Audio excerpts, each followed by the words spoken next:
So it's, it was just it was just you guys at the beginning. Yeah. When was the movement started to blow up? Like, what was the thing? Or was it just a casual?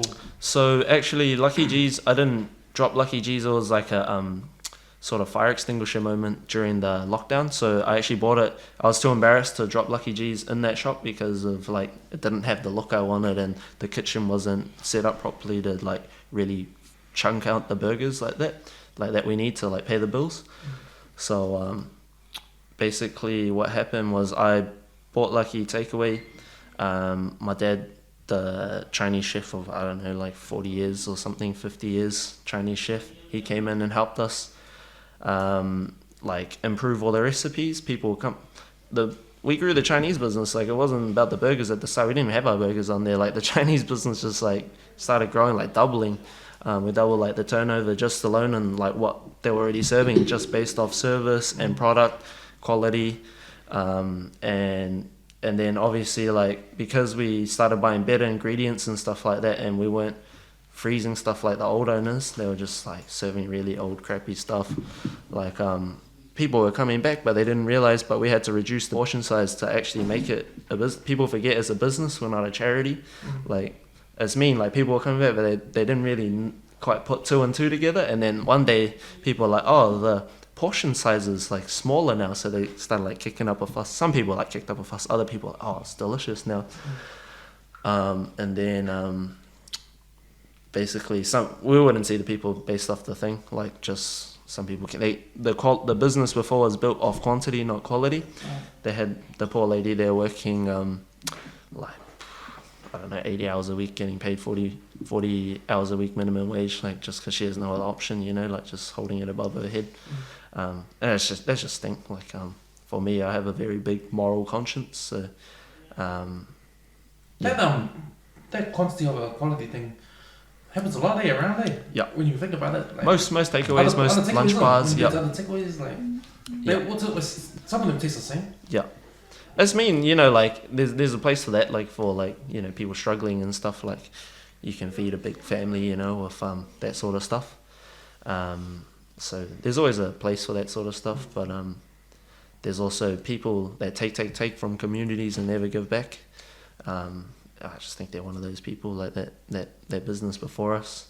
They didn't give a crap about Avondale, man. Like, they were talking bad about Avondale, be careful, that people around there dodgy, this. I'm like, nah, they're all good. You just don't understand them. But basically, yep, so fast forward past that stuff, we grew the business, and then boom, come lockdown. We had the second lockdown that I wasn't really expecting a second lockdown that soon. And no one came to Lucky Takeaway, man. Like, no one gives a crap about Lucky Takeaway in lockdown, man. It's not something you crave. It was just the convenience place on Rosebank that you come for a feed, the smorgasbord to just like fill yourself up at lunch, because that's all you got, like $10 cash in hand, So we were getting like, bro, we weren't even making like $50, $100 a week. Like, there was like 3 people a day, and the business, like, we still had to pay the bills, like, so. Like, we still had to pay the bills. We got no rent holiday. So I was like, oh man, this ain't gonna work. So I was like, man, it's now or never. Drop Lucky G's, like, did a test day, and then some of the locals just happened to stumble across, like, the same people that come Lucky Takeaway, and they're just like, oh, what's this today? And I was like, oh, we're doing a Lucky G's menu only today. We're just doing some burgers. It's something that we're gonna bring here eventually. And like, oh yeah, we'll try one. And then boom, carload comes back. Oh yeah, we're here to try the burgers. They were mean. And then boom, another like carload comes, and then I was just like, all these people were just coming, and then so it was just the taste. Then it was just the taste of them. Yeah. Oh, they just weren't expecting it from that takeaway. At the time, they're just like, whoa, what's this in Avondale? Like, where are you getting these burgers? And people were posting on Instagram and stuff at the time, and like, where do you get that? Where do you get that? And I'm like, oh, if you know, you know. And then that's right. Yeah. That's right. Yeah. Nah, when I first saw you guys was Andre Skrilla's video. Oh, true, yeah. He did the robbery. Oh, yeah. That was near the end of that shop. We were closing up that shop. Yeah, that was crack up. There's a funny story to that. He had the air rifle, and the cops came. The neighbors thought we were getting robbed. They like walked up, and then they freaked out, and then they like ran away and called the cops. Yeah, we gotta A little bit of a growling for that one. Oh, yeah. Apparently, you're supposed to call the council if you ever do that stuff. Like a permit to film. Yeah, apparently. Yeah, I didn't know that. Or he didn't know that either. Now we know.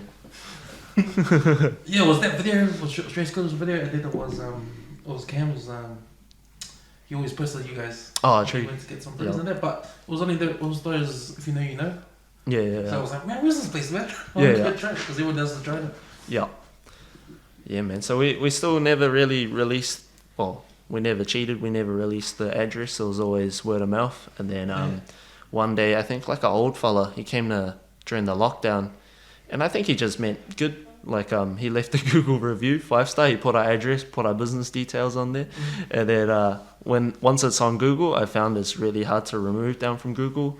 I've probably done it like 5-10 times. There's a few people in the history, out of spite, they would try to put up our thing like, screw these guys, like, what's this, like, if you know stuff. It was more for, the reason behind it was never like, we're trying to create like a snob society, like a secret private gated community or whatever. It was more so like, we couldn't deal with the quantity that was coming in, and we just wanted to focus on the locals at the time and steadily grow with the business rather than just get overtaken, and then the quality is just shocking and then people get a bad taste. Oh, that place sucks. It's build-ups. Everyone just talked it up. That's an interesting way of looking at it. Because most people when they start business, they want to. They want to crank it in. That's a short-term gain, long-term pain, right? The way I see it, like you might make a lot at the start, but then who's gonna come later when it's crap?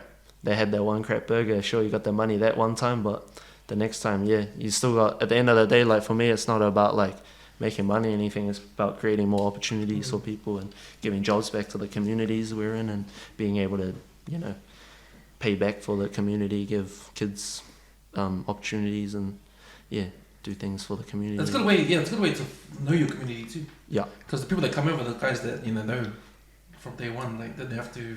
They didn't get here through advertising. They got here through word of mouth, because that was all it was. Yeah. It was word of mouth. It's solid when like the customers are bringing you Christmas gifts, like even though they're spending their like hard-earned money with you, but come Christmas time they're bringing like gifts, and you're just like, man, it's too much. Like you guys already helped so much, like from day one to thing. At one point, when I was going through some stuff with my old business partner, like dudes were messaging me, like the customers were messaging me, like, we're gonna start a GoFundMe or whatever, and we're gonna raise the money for you to buy your business. And I was like, nah, it's not worth it. Like, it's